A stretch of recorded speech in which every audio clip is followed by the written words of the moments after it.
Lagos, Nigeria.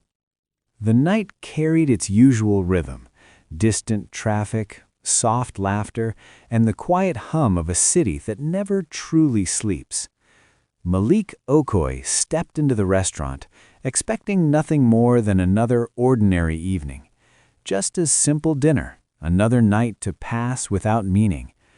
The warm glow of the lights fell gently across his face as he adjusted his jacket, his eyes moving across the room without intention. And then he stopped, completely still.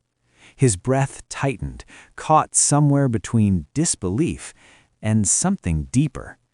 Because across the room, seated quietly as if she had always been there, was her. Their eyes met, and in that moment, time did not slow, it disappeared. Because she was not just a woman from his past, she was someone who was never meant to be seen again. Malik Okoye was not a man ruled by emotion. At 38, he had built a life many could only dream of. Luxury homes overlooking the city, a powerful investment empire, and a name that carried weight in rooms where decisions shaped destinies. In a world driven by influence and quiet authority, Malik was both respected and feared. But tonight was not about power. Tonight was meant to be simple.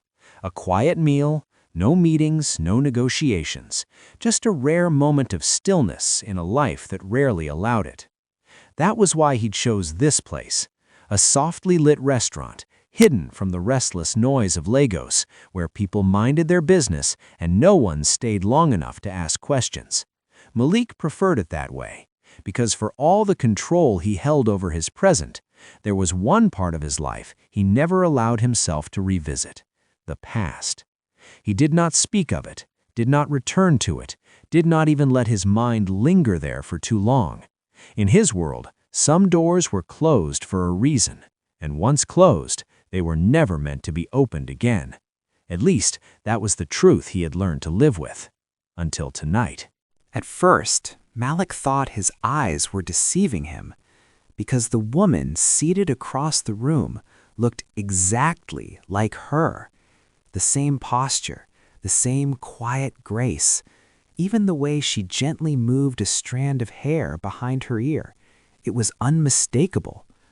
But that could not be possible. Slowly, almost against his own will, he stepped forward, then another, his gaze now fixed, unable to turn away. And that was when he saw her clearly.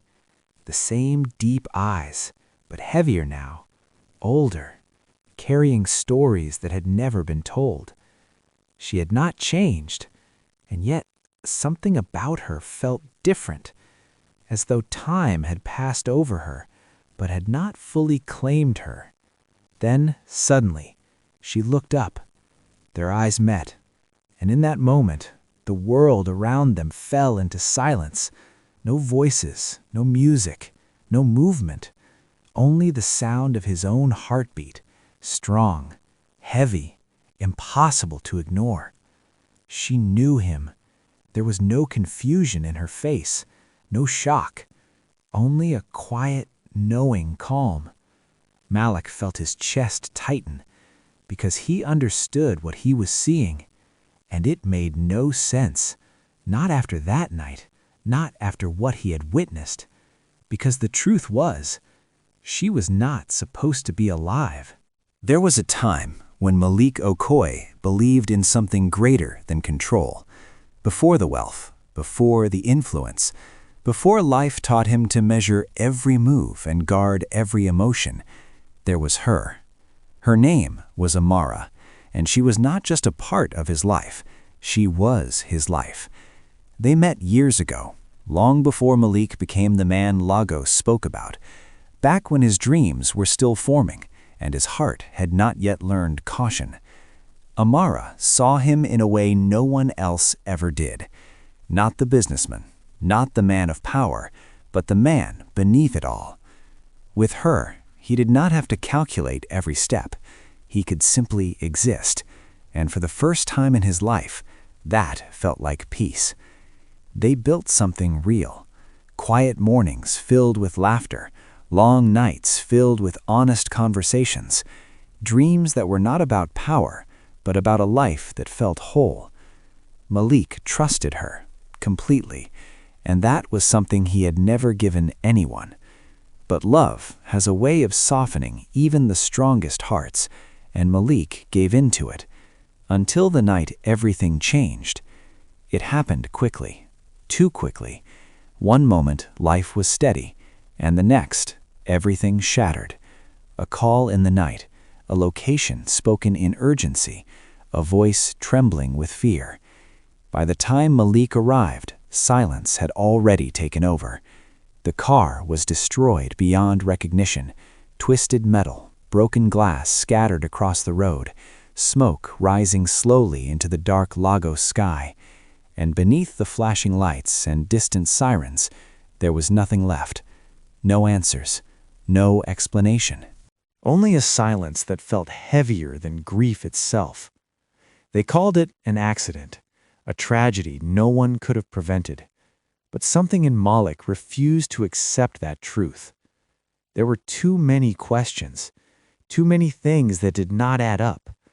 And Amara, she was gone. Just like that.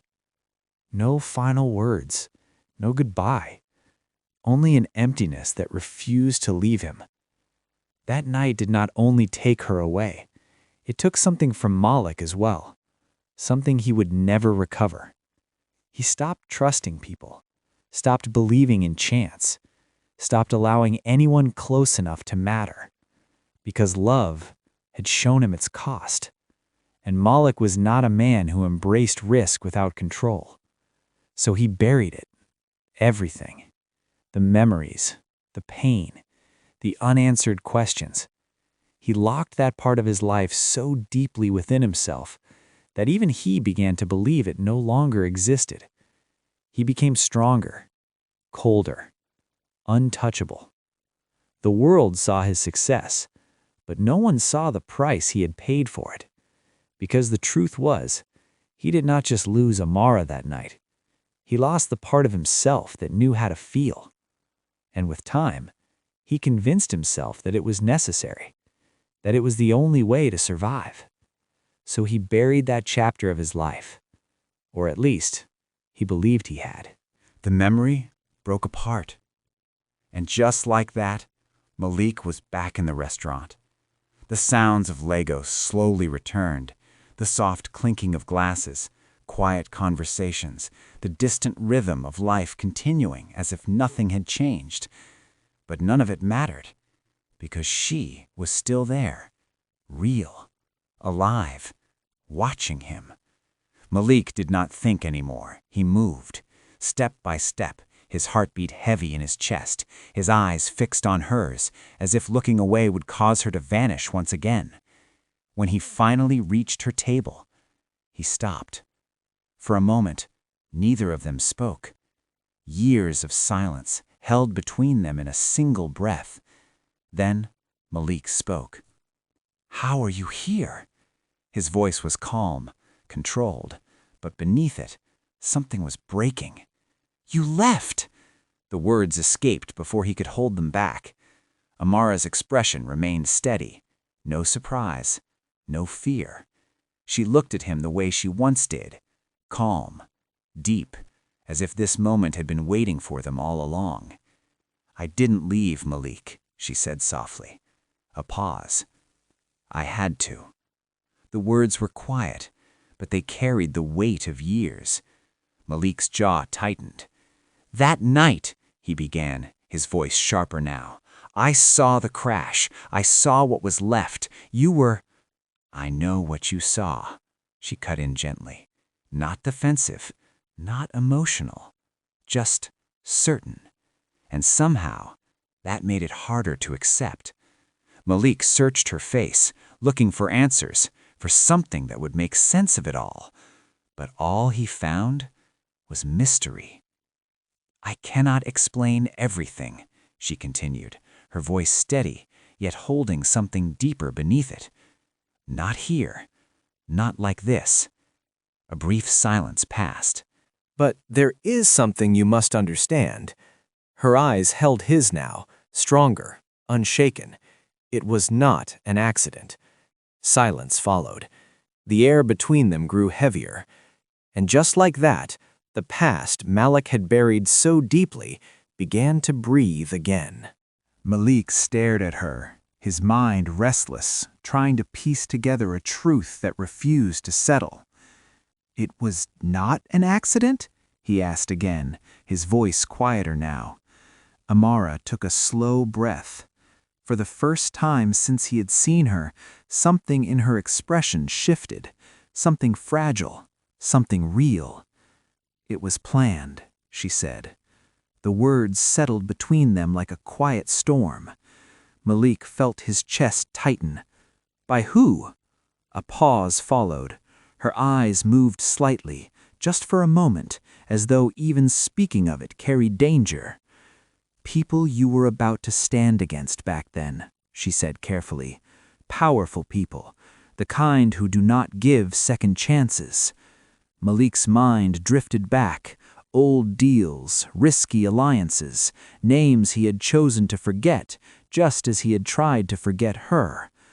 "They could not reach you directly," Amara continued, "so they chose the one thing they knew would break you." Her voice softened. "Me." Silence. Malik felt the weight of her words settle deep within him. "That night, the crash was never meant to end my life," she said. "It was meant to send you a message." His jaw tightened. "Then why disappear?" he asked, his voice carrying both anger and pain. "Because they believed I was gone," she replied. "And for the first time, I had a chance to keep you safe." Her eyes met him again, this time without distance, without walls. "I stayed away to protect you, Malik." Those words carried years of silence, years of sacrifice. Malik shook his head slowly, struggling to accept what stood before him. "All this time," he whispered, "you were alive and you let me believe?" "I had no choice." Her voice broke, just enough to reveal the truth she had been holding. A moment passed. Then she leaned slightly closer, her voice dropping into something quieter, more urgent. "And now they know I am back." Malik's expression hardened instantly, because deep down he understood. This was not the end, not even close. Malik did not speak immediately. His mind moved quickly, weighing, calculating, searching for a path that made sense. This was the life he had built: control, discipline, no room for uncertainty. And standing before him was the one thing he had never been able to control: Amara. Walking away would be simple, safe. He could return to his world, pretend this moment never happened, just as he had done before. But as he looked at her now, truly looked at her, something within him shifted. He had already tried to forget, and it had changed nothing. His jaw tightened. "Where do we go?" he asked quietly. Amara blinked, caught off guard. "You are not leaving?" she whispered. Malik exhaled slowly, his eyes holding hers with quiet certainty. "I lost you once," he said. "I will not lose you again." For the first time, her strength faltered, just slightly. But before another word could be spoken, the restaurant door burst open. The sound cut sharply through the room, turning heads. Two men stepped inside, calm, focused, watching everything. Their presence carried something dangerous. And then their eyes settled on Amara. Malik's expression darkened instantly, because in that moment he understood. There was no turning back now. Everything moved quickly. Too quickly. Malik reached for Amara's hand without hesitation. "No more running," he said, his voice firm, leaving no room for doubt.